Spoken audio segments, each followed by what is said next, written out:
Sejam muito bem-vindos a mais um episódio do Weekend Lockup. Com o cancelamento do Grande Prémio do Bahrein e da Arábia Saudita, continuamos sem a ação dentro de pista para analisar. Mas embora o campeonato esteja parado, a verdade é que a Fórmula 1 continua a dar de falar e não tem sido pouco. Por isso já sabem, subscrevam o canal, deixem o vosso like e comentário e não se esqueçam de ativar as notificações para garantir que não perdem nenhuma novidade. Eu sou o André Fernandes e esta semana conto com um painel mais reduzido, mas não com menos qualidade para comentar e analisar tudo sobre a Fórmula 1. Ao meu lado, um homem que não aceita que o destino do universo das notícias da Fórmula 1 em português seja reduzido a transcrever press releases e horários de calendários de emissão, o nosso responsável editorial da FL, Fernando Correia. E por último, um homem que defenderá a verdadeira Fórmula 1 até ao seu último suspiro e que acredita que as corridas têm de ser decididas pela capacidade dos pilotos em curvas e travagens no limite e não por algoritmos e baterias em retas.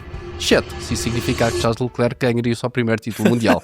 Diogo Boas. Eu já estava a notar alguma coisa de errado, mas pronto, estou a ver que a introdução pode mudar a pessoa a fazer, mas continuamos na mesma tendência. Como é que nós estamos, equipa? Estamos motivados ou nem por isso? Estamos motivados.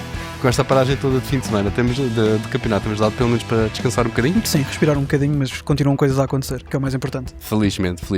Na semana passada, acordámos com mais uma bomba no mercado de transferências do paddock. Jean-Pierre Lambiase, o famoso GP, engenheiro de Max Verstappen e uma das figuras mais importantes da Red Bull, assinou com a McLaren a partir de 2028. Isto marcará o fim de uma das parcerias mais bem-sucedidas na história do nosso desporto. Em conjunto, desde 2016, foram 213 corridas, 127 pódios, 71 vitórias, 48 poles e 4 campeonatos. Jonathan Whitley, Checo Pérez, Adrian Newey, Christian Horner, Helmut Marko e agora Jean-Pierre Lambiase. Todos essenciais, todos fora da Red Bull. Os únicos que restam são Max Verstappen e Anna Schmitz, que até foi notícia hoje sobre o interesse que a Ferrari poderá ou não ter na sua contratação. A primeira questão que vos trago hoje é: onde é que isto para? Ou quem é que vai ser o próximo?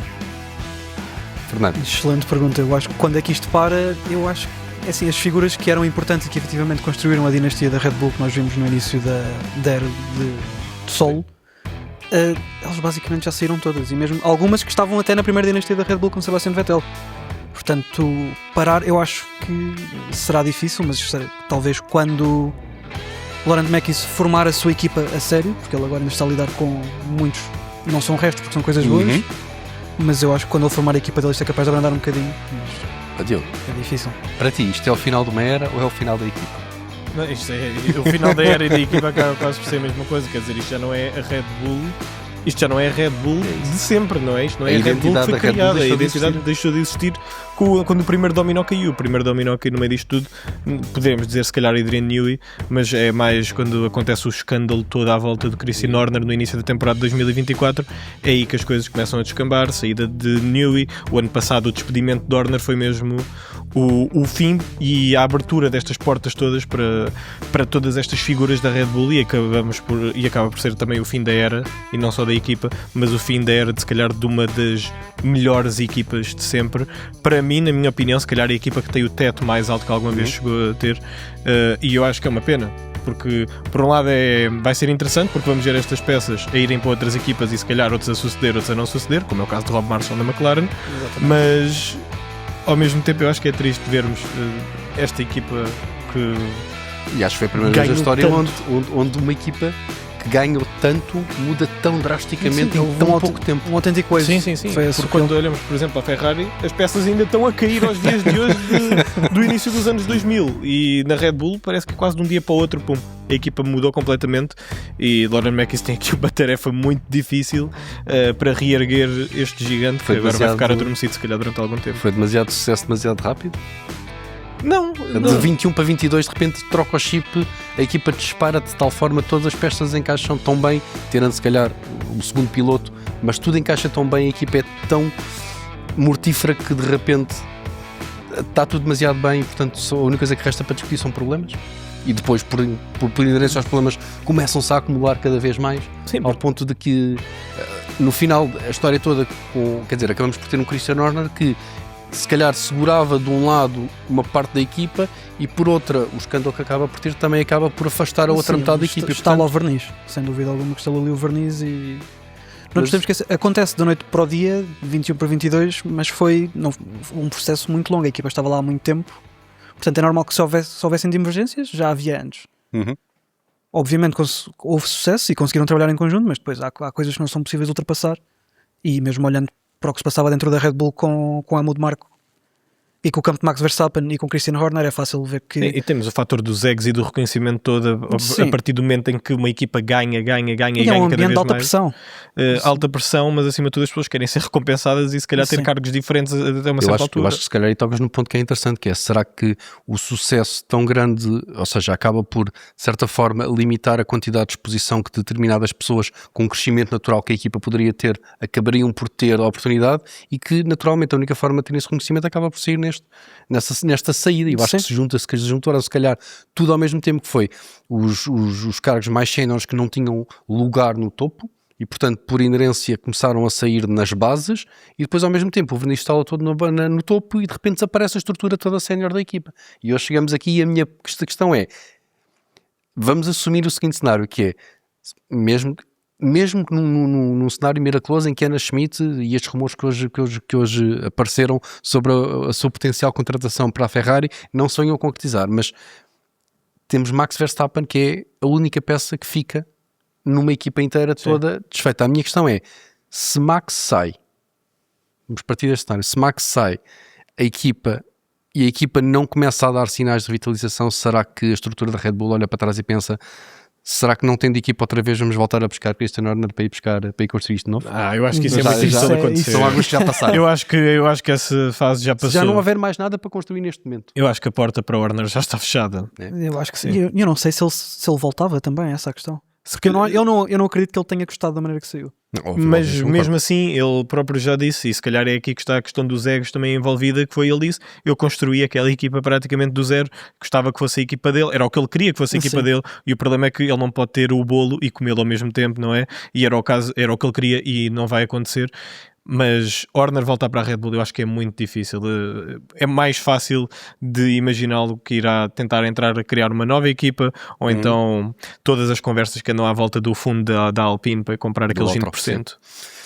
Então, aqui deixo-nos outra questão, que é, neste possível efeito dominó que nós acabamos de ter na Red Bull, que pode ou não pode culminar com uma possível saída, como é que vocês avaliam a probabilidade de, tanto, ponto 1, Max Verstappen ficar na equipa, com Max Verstappen, estamos a falar da saída de Jean-Pierre Lambiase, em que em 2021, e tem sido uma citação que tem vindo muito à tona nos últimos dias, que era o facto de que Verstappen em 2020 disse, no dia em que JP parar, eu paro.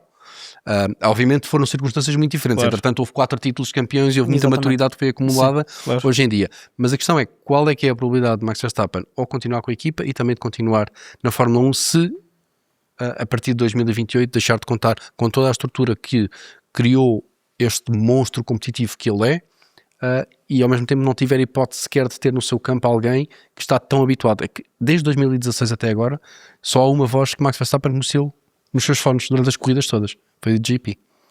Sim. Eu sinto que relativamente ao efeito dominó e à saída de Max, eu acho que isto é capaz de ser o último dominó a cair. Portanto, eu acho que não há mais nada que possa acontecer com tanta relevância que leve Max a sair sem ser isto. Mas a questão que predomina aqui é, ele sai e vai para o outro lado, será que vai para a McLaren eventualmente? Isso eu ficava surpreso, eu não ouvia. Eu não ouvia a fazer. Eu ficava muito surpreendido. Ou então abre-se a porta a uma situação que eu acho que não beneficiava absolutamente ninguém, nem o desporto, nem os fãs, nem Max Verstappen, que é a possibilidade do ano sabático. Sim, mas isso temos de ver uma coisa, e temos de ver pela perspectiva de que o Max não vai tomar as decisões pelo facto do GP sair ou não, e vamos lembrar-nos que o Max aí era um bocadinho mais novo, agora já é mais velho, já é muito mais maturo, como tu disseste, André, por isso agora vamos pensar que o Max vai tomar uma decisão para o que ele quer e para o bem dele, e neste momento o bem que o Max vê na visão dele, para a vida dele, é correr numa categoria que o faça feliz, e se a Fórmula 1 não o faz feliz, então ele vai-se embora. Se a Fórmula 1 o faz seguir, o Verstappen vai querer ganhar, obviamente, é para isso que ele está lá. E aí, se a Fórmula 1 tem as regras certas para ele, todas as equipas vão bater à porta Verstappen, e aí a proposta que lhe vai agradar mais é certamente a proposta de que para o ano vai ganhar o campeonato. O comentário de Zac Brown durante a semana sobre Verstappen, em que estão a monitorizar a situação, tem fundamento? Nós há uns meses atrás dizíamos que se calhar das poucas equipas que não considerariam uma contratação de Max Verstappen seria possivelmente uma McLaren. O problema é que se o Verstappen está no mercado, tu tens de ir atrás dele. É aquele no-brainer, é a mesma história que tivemos da Ferrari. Se tu tens Lewis Hamilton no mercado, tens de ir por Lewis Hamilton, nem que seja só pelo ponto de desempenho desportivo, mas também pelo outro ponto de economia, não é? E pelo valor comercial que a Hamilton tem. Okay. Era um no-brainer, e neste caso é um no-brainer para qualquer equipa contratar Verstappen, especialmente provavelmente Zac Brown aí vai fazer uns telefonemas lá para os Gulf para conseguir concretizar essa contratação. É isso. E é importante mencionar também que alegadamente houve uma benção de Verstappen para a saída de GP. Não sei se viram isso também. Sim, foi dito, até foi pelo pai dele que mencionou que já estavam informados sobre a decisão há algum tempo, e acho que faz sentido, tendo em conta tendo em conta a relação que eles têm, que existe ao longo dos anos de respeito. Sim. Eu acredito que tenha havido esse respeito. Mas no final todos os dias isso também é uma discussão que importa ter, que é se Max também aceita essa saída, qual é que é a justificação que nós damos para o aceitar tão bem? É simplesmente um respeito para com um companheiro que lhe deu tanto e fica por aí, ou é efetivamente já não tem em vista mais projeto Red Bull e, portanto, o que quer que venha a seguir, quer seja McLaren ou outro lugar, muita coisa vai ter que mudar, portanto também não é justo tentar segurar GP ao meu lado. É porque GP podia perfeitamente também segurar o lugar na ótica de tentar vir a ser time principal da Red Bull. E eu sempre achei que seria um caso o Lawrence McKinsey não funcionasse, acho que GP seria um próximo candidato com bastante potencial para segurar a equipa. Conhece a equipa, está com a equipa há mais de 10 anos, portanto eu faria-me sentir, até fiquei estranho por isso, porque eu acho que é mais provável, ou era mais provável para mim ver a Red Bull a vir a dar uma oportunidade rapidamente no futuro a Jean-Pierre Lambiase do que se calhar uma McLaren. Sim. Mas também temos de ter em consideração o que é que o GP quer fazer, especialmente depois vindo de um ano em que o Verstappen disse que o GP teve muitos problemas pessoais fora de pista, e se calhar está aqui a precisar de novos horizontes, e a McLaren abriu-lhe uma grande porta, e uma porta muito boa com uma oportunidade completamente diferente, e certamente se calhar é o melhor para a sua carreira dentro da Fórmula 1, e estaremos cá para ver o que é que a McLaren está a criar, porque parece que estão a criar aqui um juggernaut incrível. Mas o que é curioso para mim é que nós vemos muitas vezes pilotos a sair da equipa e a levar os engenheiros com eles, e com uma relação tão boa como eles têm, para mim é estranho ver GP anunciar a saída antes de Max. Olhando para isso deste ângulo, é curioso. GP já não acumulava só funções como engenheiro de Max. Não, ele era Head of Engineering. Pronto, portanto, Head of Racing, acho eu. Portanto, já estava a acumular funções extra, mesmo em termos de nível de senioridade dentro da equipa, mais importantes do que só a gestão direta do piloto, mesmo que esse piloto seja Max Verstappen.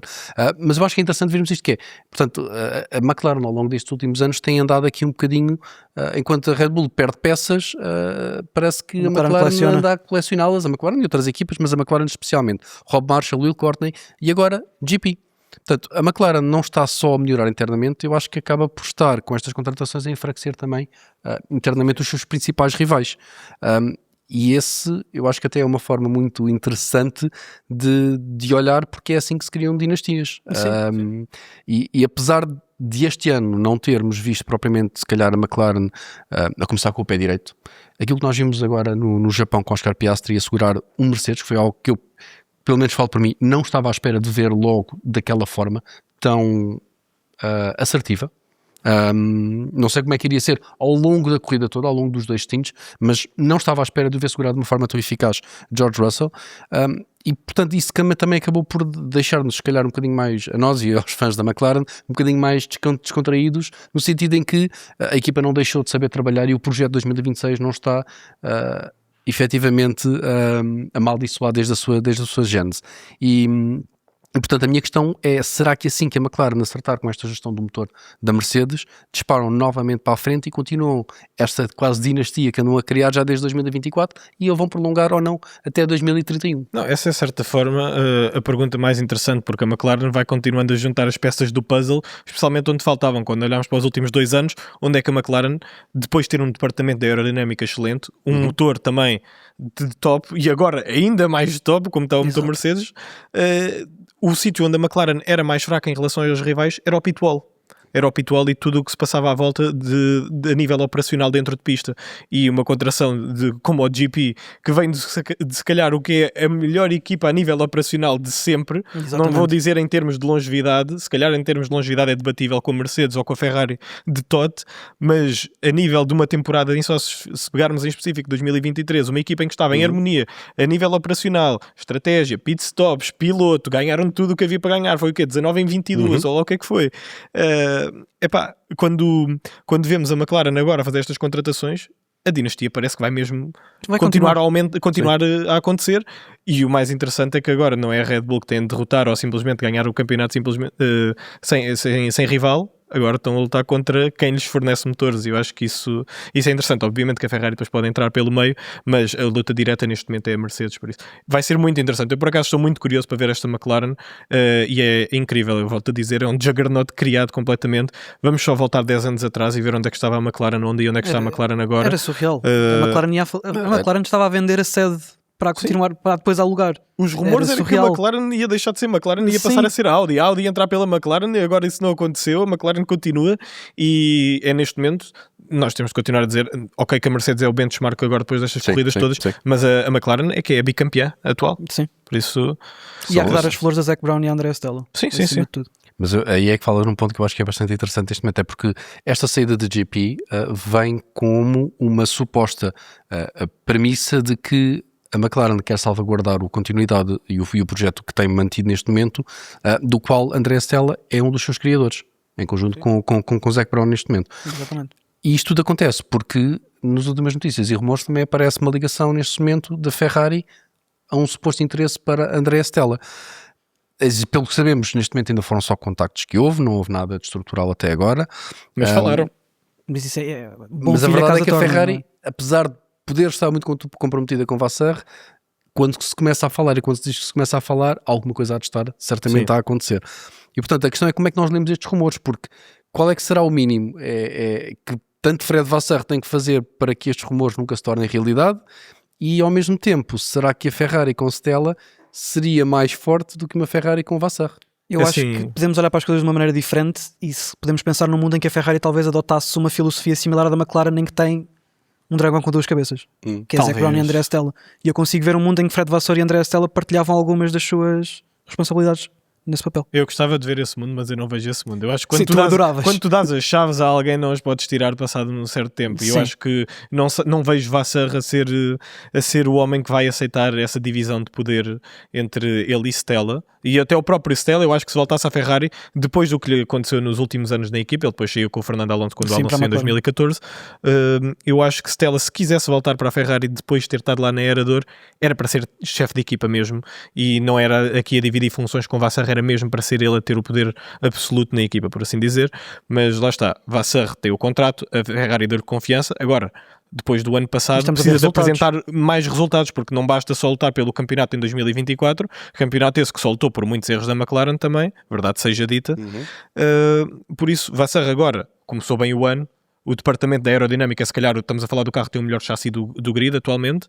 Agora, o projeto na unidade de potência, já vimos que começou a descambar um bocadinho, mas lá está, cabe agora a Vassar quando chegarmos à altura do ADO, e se a Ferrari conseguir trazer um bom upgrade para o motor e conseguir lutar neste ano ou mesmo no próximo ano, isto é o que interessa a Vassar, porque se isso não conseguir acontecer, a Ferrari vai continuar a falar com o Andrea Stella, mas não só com Stella, seja com o Antonello Coletta, que é o chefe de equipa da divisão do Mundial de Resistência da Ferrari, ou seja com qualquer outro homem do paddock. Por isso, Vassar neste momento tem a confiança da Ferrari, mas precisa de apresentar os resultados que esperamos. Qual é que é o mínimo? O mínimo é ser campeão? Ou é ser competitivo? Eu acho que tem de ser competitivo. Neste momento tem de ser competitivo. É obrigatório ser competitivo. Tu tens de conseguir manter os teus dois pilotos. Hamilton não tem muitos mais anos, Leclerc quer ganhar a força toda, e se Vassar não dá as condições, vai simplesmente ter de sair, infelizmente. Ou felizmente, depende da perspectiva que virmos. Dependerá da perspectiva. Não, depende da perspectiva da Ferrari, não é? Sim. Por agora está a conseguir. E uma pergunta para os dois com resposta curta. Víamos uma Ferrari acreditávamos mais num projeto de Ferrari com Stella do que com as garantias que Vassar dá?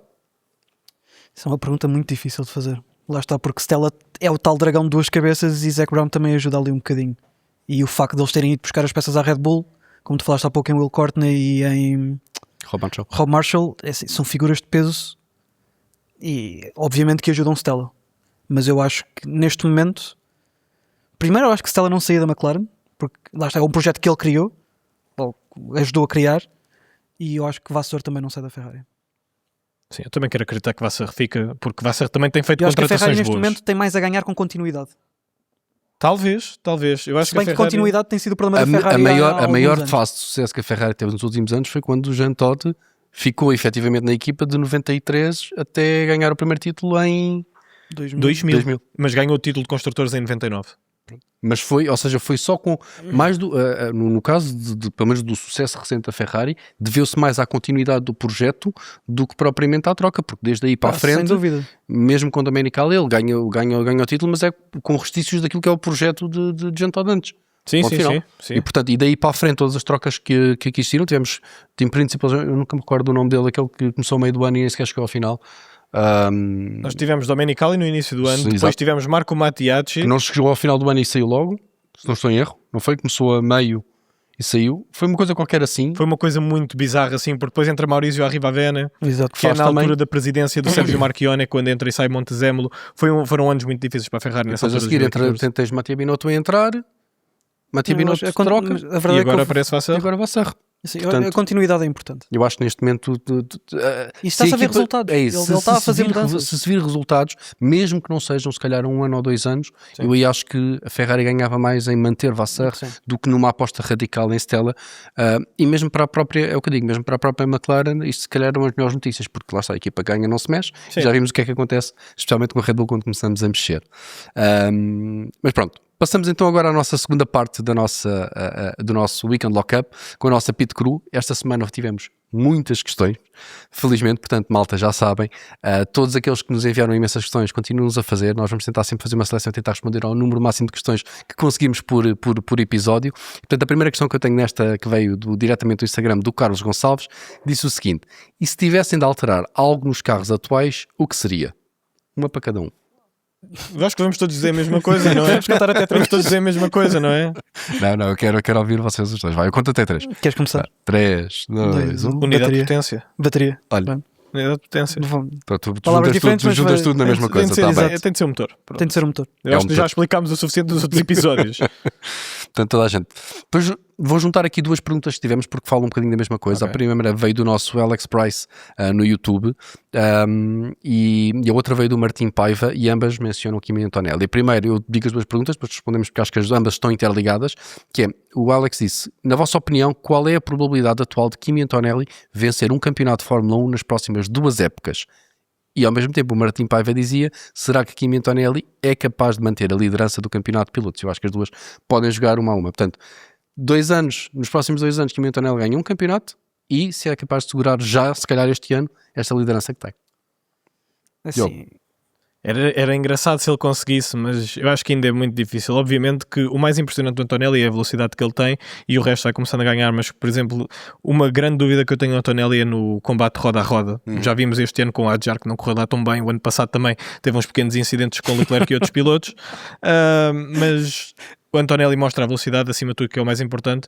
Mostrou muita velocidade em Suzuka, que é uma pista muito difícil de ganhar, e ele próprio disse que estava muito contente de ganhar uma pista como Suzuka e Xangai.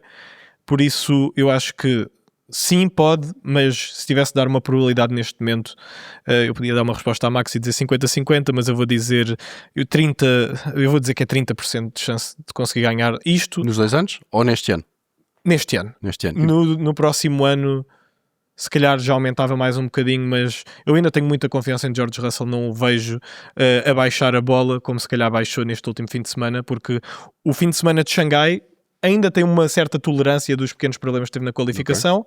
Agora o fim de semana de Suzuka, toda a gente tem maus fins de semana, mas não pode voltar a acontecer assim tão cedo. Tem de haver aqui uma mudança de chip muito rápida, que eu acho que é uma coisa que ainda falta a Russell. Eu estou, Fernando, 2 anos. eu diria que englobado 2 anos, 40%. 40%? Também não tens fé? Eu tenho, mas lá está, eu também tenho fé em George Russell, mas uma coisa que eu gosto muito de Antonelli é a mentalidade. Sim. E, é assim, são 2 vitórias seguidas, por acaso ele chega a Miami e ganha também, isto vai começar a dar snowball. Então 40% até... E ele vai ter uma injeção de confiança enorme. O problema é que essa confiança chega a uma altura onde também vai quebrar. E aí vai Ou ser pode importante. traduzir-se no erro. Mas tu já tu tens episódios dele em que ele bate e no momento a seguir a chegar à pista faz setores roxos. Claro, mas neste ano é um bocadinho difícil de não o fazer. Ok, Diogo. Mas mesmo assim, eu acho que temos de ter um bocadinho de calma com o Antonelli. Tem um teto enorme. Vai lá chegar, mas... Podem não ser na Mercedes. Podem não ser na Mercedes, isso eu não sei. Agora, que pode não ser este ano, isso eu concordo. E não nos podemos esquecer que a Mercedes, vai ser campeão, a Mercedes neste momento, eu diria que tem mais a ganhar com o Antonelli a ser campeão do que Russell. Certo, até porque Antonelli é a cara do projeto. Sim, mas aí depois entramos naquela discussão que hoje não vai dar tempo para termos e que podemos ter num próximo episódio, que é o facto de que se a equipa tiver que escolher, eu acho que não há escolha para a equipa. E quando eu digo escolher é haver algum tipo de priorização sobre aquilo que é o desempenho a curto prazo de uma decisão de corrida. Eu acho que aí Toto Wolff não vai hesitar. Mas vamos esperar que, acho que é uma conversa muito difícil que o campeonato nos dê essa resposta. A próxima questão que temos veio da nossa Fórmula Maggie, que nos perguntou: acham que Ocon será substituído futuramente? E nós hoje até lançámos um episódio, um vídeo sobre o interesse potencial que se fala sobre a Toyota meter debaixo da sua asa Tsunoda e com isso voltar a trazê-lo se calhar para a discussão numa hipótese de discussão do lugar dentro da asa. E portanto eu pergunto-vos: Ocon, será que é substituído? Porque Ocon é um piloto de carro para aquilo que é uma estrutura da asa, algum dia vai ter de ser substituído também. E não tem havido claro rendimento daquilo que se calhar era a expectativa que a equipa poderia ter, especialmente na discussão às vezes naquela entrada do top 10. E o próprio Komatsu já disse que o ano passado esperavam mais do Ocon do que o que ele deu. A verdade é que foi um período de adaptação se calhar muito difícil. Agora este ano já vimos um pequeno erro em China que custou e cara à equipa, mas a verdade é que esteve lá no Japão para conseguir melhorar. Vamos ver como é que o ano corre ao longo do tempo, mas é muito provável que o Ocon seja substituído no final deste ano. Eu diria que já neste ano? Eu acho que depende se Berman sai ou não. Berman eu acho que já não vai sair, por mais que eu gostasse que ele saísse para a Ferrari, eu acho que não vai sair este ano. Aquilo que a minha expectativa sempre é ver Berman a sair não para 27, mas para 28, com a subida se calhar do Câmara nessa altura. Também ainda muito cedo para falar de Rafael Câmara. Era a minha, mas olhando para o percurso e da forma como as peças da Ferrari estão alinhadas, não esquecer como o roadmap está feito, sim. Parece que me faz sentido acontecer isso. E eu acho que nesta ótica, se este rumor que se fala da hipótese do apadrinhamento da Toyota por Yuki Tsunoda, eu acho que mesmo comercialmente tornava-se interessante para a ASE acabar por fazer essa assistência e certamente compensaria em termos financeiros, porque o Yuki Tsunoda há de ser um piloto mais barato do que Esteban Ocon é atualmente. E compensa pela injeção que a Toyota já está a fazer e poderia continuar a fazer por mais anos. É um investimento ainda maior que a equipa estará disposta naturalmente a fazer, e este quase silent takeover que nós estamos a ver ao longo dos últimos anos da Toyota, se calhar pode-se ainda materializar de uma forma mais imediata. O público japonês é enorme. O problema é que a Toyota não parece estar interessada em desenvolver o seu próprio motor. Quando isso acontecesse seria incrível, mas já vimos a Toyota anteriormente e eu acho que é uma coisa muito difícil, mas eu fico muito contente e entusiasmado se a Toyota entrasse. Quantas mais marcas japonesas tivermos, melhor. E por último, voltamos aqui a juntar duas perguntas porque estão relacionadas com o mesmo tema, que é sobre o BADO. E que, para quem não saiba, aí em casa, o usado é basicamente o Additional Development and Upgrades Opportunities, que foi criado pela FIA uma vez que, com esta revisão tão grande dos regulamentos, para tentar evitar que a repetição de casos como aqueles que tivemos com a Renault há uns anos atrás, com mudança de regulamentos, a FIA criou usado no princípio de que se chegássemos ao final das primeiras 6 corridas e houvesse uma quebra de rendimento entre 2% a 4%, as equipas teriam a oportunidade, ou seja, os fabricantes teriam a oportunidade de homologar novos motores para compensar este desenvolvimento ou esta falha de rendimento que pudessem ter. E portanto, a primeira pergunta referente ao ADO foi feita pelo Tiago Oliveira, que perguntou se achamos que o ADO pode trazer uma nova equipa dominante. Fernando. Eu acho que no caso da Ferrari, eles alegadamente vão ter acesso a esse programa e se acertarem no motor, eu acho que a Ferrari pode dominar, porque já, como o Diogo disse há pouco, tem o melhor chassi da grelha. Achas que é suficiente? Se o motor estiver ali próximo... Se eles têm um motor a par da Mercedes, eu não vejo uma... Especialmente se o motor, se houver uma descida na preponderância, pelo menos na execução da gestão da bateria. Bem, eu acho que dominar se calhar é uma palavra muito então, forte. Mas não temos, mas uma troca de uma inversão na tendência. Pronto. Sim, se vamos dizer que a hierarquia pode mudar, Talvez, mas eu acho que é porque a Ferrari se calhar vai passar a ter um pacote mais consistente do que o da Mercedes. Eu acho que a da Mercedes vai continuar a ser a referência a nível de unidade de potência, não é? Mas também em aero a Mercedes não está muito atrás da Ferrari, na minha opinião. E aliás, temos de ver a gestão de pneus da Mercedes continuar a ser melhor do que a da Ferrari. Também podemos dizer, é porque a Ferrari tem de gastar mais pneus a lutar contra os pilotos da Mercedes. Tudo bem. Mas a verdade é que mesmo sem estarem a lutar uns com os outros, o carro da Mercedes, quando chega ao fim de 40 voltas, vemos os pneus ainda parecem estar ali novinhos, os da Ferrari já vemos ali muito mais desgastados. Ferrari também tem muita coisa a nível aerodinâmica para resolver. Também parte da rapidez deles em curvas. Por isso eu vou dizer que acho que não vai mudar grande coisa. Ok. Nossa segunda pergunta também referente ao ADO foi do Nuno Miguel Cordeiro, que perguntou se a Red Bull vai ou não vai ter direito ao ADO. Isso é engraçado, que eu escrevi uma peça sobre isso na semana passada. Não foste ver ao site. E posso dizer que eles não vão ter direito porque a Red Bull tem um motor alegadamente a par do motor da Mercedes. Portanto, sendo a Mercedes a líder do desempenho em termos de motor, são eles o benchmark e a Red Bull está... Portanto, em termos de número de cavalos que o output do motor esteja a fazer, está a par. Portanto, isso é ótimo. Isso é ótimo. Isso é uma questão do que o trabalho de desenvolvimento do motor da Red Bull Powertrains foi bem feito. Agora é uma questão de pôr aquela máquina toda a funcionar e esse é o problema da equipa neste momento. Todos no motor. Sim. O problema está claramente no chassi e do problema de peso que a Red Bull tem e que, ao que parece, alegadamente vai ter durante o ano de 2026 inteiro e só vão conseguir resolver para o próximo ano.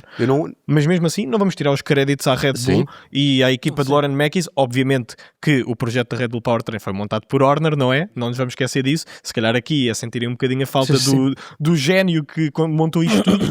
Mas para o primeiro ano, eu acho que isto é uma grande vitória da Red Bull Powertrains. Eu acho que toda a gente da Red Bull Powertrains e da Ford tem de estar contente com o trabalho que fizeram, porque apresentaram um motor melhor do que uma construtora que está aqui desde o início do desporto. Exatamente. Uma última questão só para termos aqui, e eu quero uma resposta sim ou não, que é referente, será que a Red Bull este ano, com a mudança de regulamento, está a pagar a fatura da tentativa de colocar Max a disputar o campeonato no ano passado? Sim. Ok. Então pronto, encerramos assim a nossa Pit Crew. Por favor, continuem-nos a enviar questões sobre este vídeo para a próxima semana, para podermos responder. E obrigado a todos aqueles que nos deixaram estas inúmeras questões, que foram todas muito interessantes de discutir. E passamos agora à nossa terceira parte do nosso Weekend Lockup com o nosso Tire Warm-Up. E vamos continuar a nossa Tire List que começámos na semana passada. Na semana passada já demos muito que falar, especialmente dentro dos comentários, quando fizemos a nossa decisão sobre Charles Leclerc, Oscar Piastri, Nico Hülkenberg, Valtteri Bottas e Lance Stroll. E especialmente muitos, tenho-vos a dizer a vocês dois, não concordaram muito com o B que deram a Piastri. Mas vamos ultrapassar essa nossa discussão. Quem ainda não viu pode clicar no vídeo para conseguir ver aquilo que falámos a semana passada, onde é que colocamos cada um deles. E portanto vamos então sortear os nossos próximos. Portanto, lá ver os nossos próximos 6 pilotos. Quem não gostar do que vamos dizer pode vir aqui falar connosco. Nossa primeira decisão é Gabriel Bortoleto. Eu vou dizer C. C. Eu vou dizer C. Eu acho que já antes gostava de dizer D, agora vou dizer C e acho que tem potencial para ser B. O crescimento dele está a ser exponencial. Desde que entrou, ele tem realmente estado a subir. Neste momento, se eu tivesse de dizer quem é que é a figura de referência na Audi, depois deste início de ano, para já eu diria Bortoleto. Exato. O resultado em qualificação é o mesmo que dissemos no primeiro episódio de todos, tem estado a ser muito melhor do que o Hülkenberg, já desde o ano passado, e em corrida para já, parece que também está a conseguir começar a mostrar essa tendência, mas vimos que a Audi tem o grande problema dos arrancos. Só lembrar que nós o Hülkenberg pusemos na semana passada em C, não é? Porque estamos a dizer atualmente. Eu vou dizer C também. Eu acho que os dois ainda conseguem estar um bocado equiparados. Se calhar o Bortoleto já conseguir chegar um bocadinho mais mas a acima. experiência também ajuda muito. Claro. Ok. E tu, André? Eu concordo com você. Acho que neste momento ainda não está... Ou seja, acho que aquilo que era o papel dele para 2026 numa equipa que era completamente nova, especialmente a lutar com um companheiro que tem tanta experiência, eu fiquei muito surpreendido pelo facto de ele estar a assumir rapidamente quase esta condição de primeiro piloto pelos resultados que está a ter, mas acho que continua a estar num projeto muito novo, acho que continua a ser um piloto extremamente jovem, já demonstrou que tem velocidade, mas acho que ainda é muito cedo para conseguir consumar. E se pusermos Piastri em B, eu não posso pôr... Claro, também temos esses fatores em conta. Gabriel, que vai ser o grande problema da discussão que nós vamos ter na Tier List. Mas lá está. É o B de Piastri. C não é mau. Eu não diria que não é um C mau. É um C mais até. Só tivéssemos essas subcategorias, eu acho que era um C alto. Sim, não é que seja mau. Pronto. Abrimos a caixa de Pandora. Abriram a caixa de Pandora. Vamos por então a Gabriel Bortoleto em C. E vamos ao nosso próximo piloto, que será então... Checo Pérez. Neste momento temos que avaliar Checo Pérez. Eu acho que é muito difícil julgá-lo pelo rendimento na Cadillac, mas se formos pelo rendimento da Red Bull, os últimos anos foram um bocadinho asquerosos, por assim dizer. Eu vou ter que meter... eu quero meter no B, mas se calhar vou ter que meter C, atualmente. Porque acho que é muito difícil de jogarmos na Cadillac, mas com a diferença que tinha para Verstappen e mesmo para os demais nos outros carros, eu acho que chega uma altura onde não se pode aceitar tanto como era. Não pode só correr em um fim de semana que é bom, que neste caso era Baku, era o único fim de semana onde ele andava ao nível de Verstappen. Tirando isso, estava sempre se calhar em sétimo, oitavo, em nono. Não pode ser, por isso eu vou ter de meter C. Com muita pena minha. Eu acho que concordo com o Diogo, sinceramente. Nós vamos entupir o C, para vocês perceberem isto. Mas é normal, é a média. Mas imagina, a questão é, nós temos que olhar para o rendimento atual e não só para aquilo que fez na altura da Red Bull. Teve um ano parado, Sim. Ele assumiu um lugar numa equipa, num projeto completamente novo que é a Cadillac, e eu acho que o próprio mindset de Pérez atualmente nem sequer está certo. Acho que Pérez não está sequer com o mindset certo na equipa onde está. Isso viu-se pelo incidente que acabou por ter, na forma como discutiu com o próprio companheiro de equipa na China. Teve o contacto, onde é que ele teve? Foi na China, não foi? Foi na China, se não me engano, foi. sim. Portanto, olha, lá está, se tivéssemos categorias a meio, eu punha aqui um C quase D, quase a mais. Se eu tenho que meter aqui, se calhar um Hülkenberg e um Bortoleto em C, eu acho que eles estão ambos acima daquilo que Pérez estava. Eu não me importava, não me chocava quase pôr com aquilo que o pouco foi visto, e obviamente não é justo, estamos a falar de um piloto que acaba por ter 6 vitórias.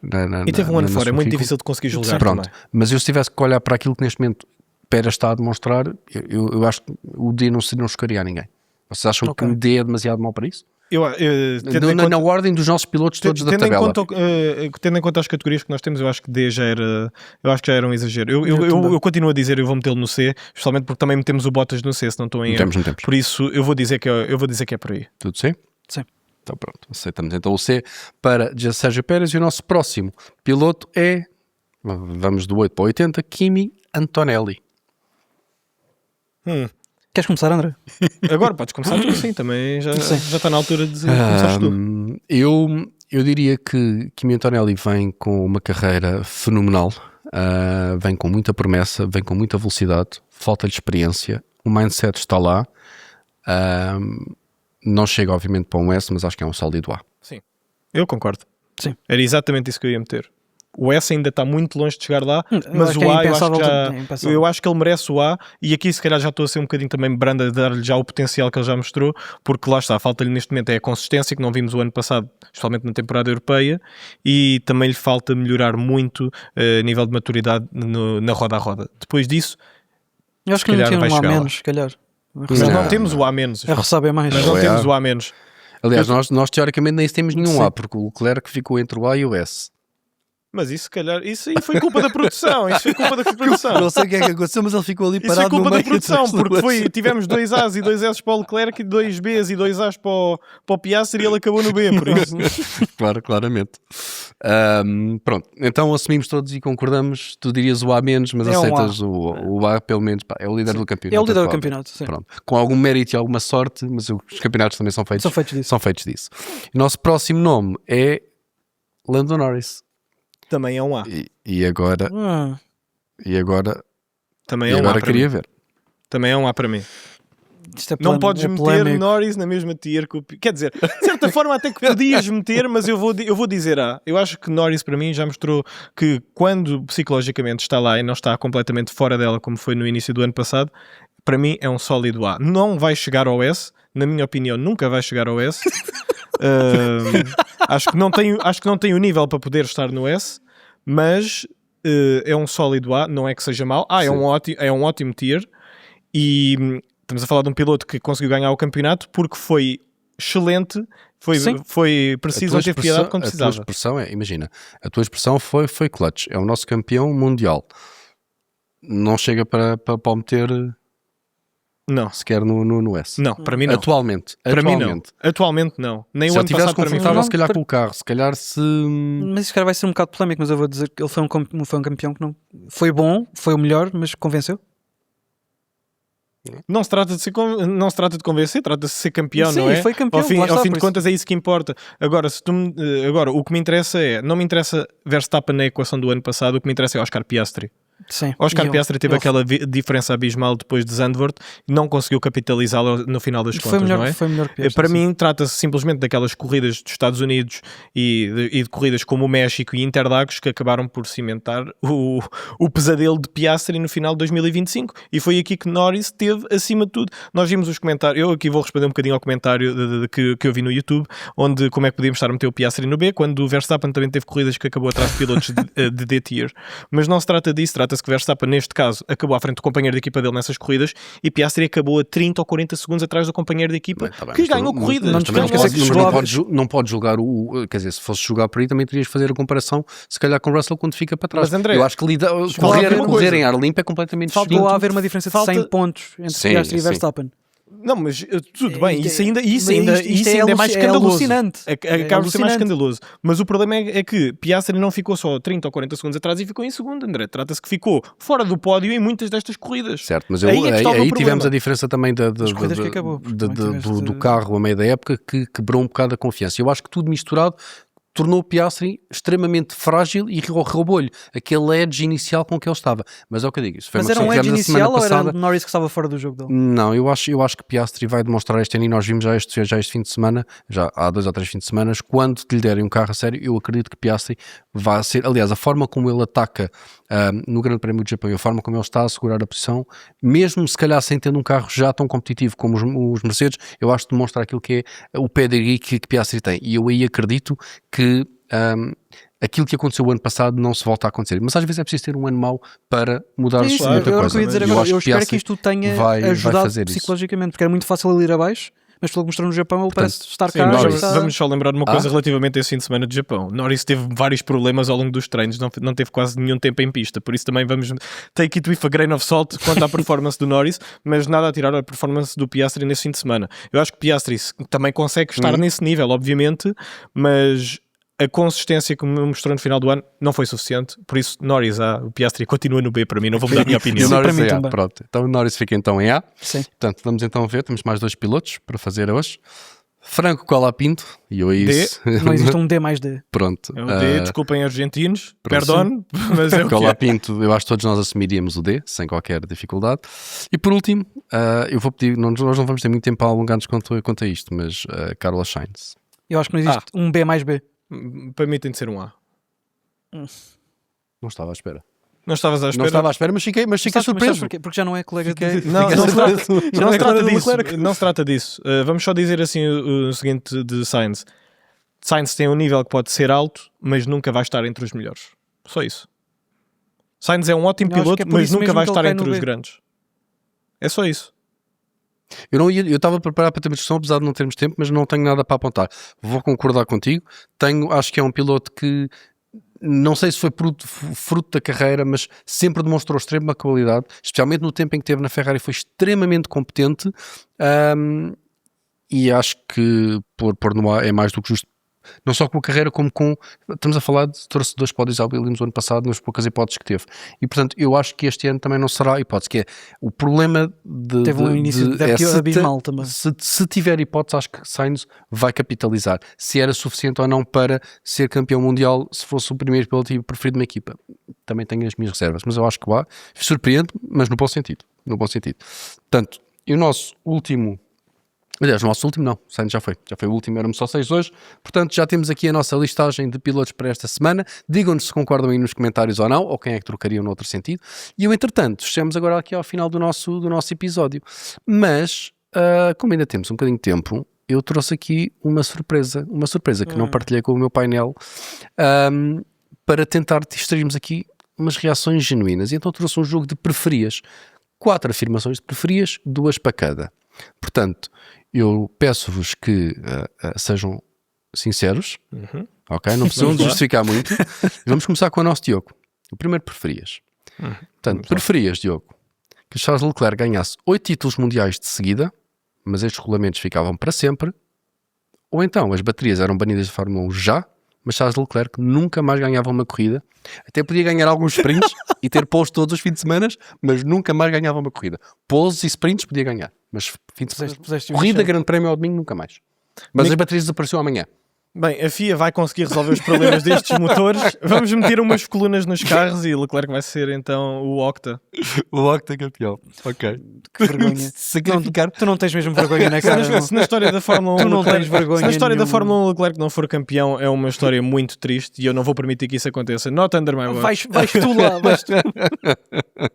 É justo. Over my dead body. Digam-se que concordavam em manter, em termos Leclerc com 8 títulos, mas os próximos 8 anos vamos mitigar os era resultados só e fica baterias. perfeito. Vamos mitigar e fica perfeito. Fernando, mas tu estás a rir.